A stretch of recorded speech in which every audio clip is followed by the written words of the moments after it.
আর press কনফারেন্সটা আমার মনে হচ্ছে ঐতিহাসিক প্রেস কনফারেন্স হতে চলেছে।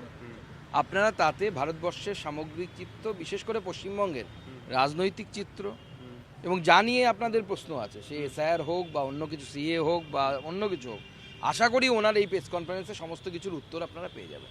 ওনাকে বলার প্রয়োজন পড়ে না, উনি বাংলা আমরা যতটা জানি উনিও ততটাই জানেন বা তার থেকে বেশি জানেন।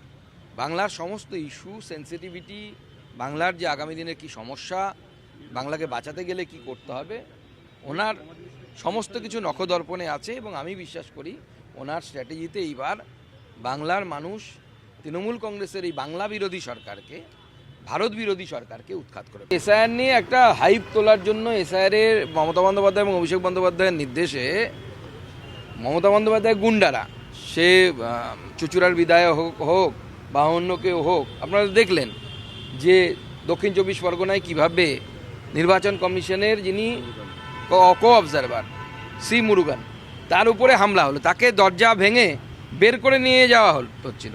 এবং দাবি হচ্ছে আমরা নির্বাচন কমিশন চাই না, মানে নির্বাচন কমিশন ছাড়া ভোট হবে।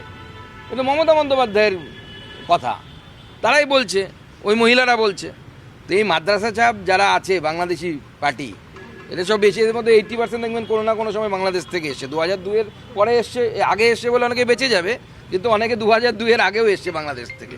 তারা এই দাবি করছে, তারা চাই ওটা পাকিস্তান বানাতে। অত সোজা নাকি আমরা হতে দেবো? ওনার প্রেস কনফারেন্সটা আমার মনে হচ্ছে ঐতিহাসিক প্রেস কনফারেন্স হতে চলেছে। আপনারা তাতে ভারতবর্ষের সামগ্রিক চিত্র, বিশেষ করে পশ্চিমবঙ্গের রাজনৈতিক চিত্র এবং জানিয়ে আপনাদের প্রশ্ন আছে, সে এসআইআর হোক বা অন্য কিছু, সিএ হোক বা অন্য কিছু হোক, আশা করি ওনার এই প্রেস কনফারেন্সে সমস্ত কিছুর উত্তর আপনারা পেয়ে যাবেন।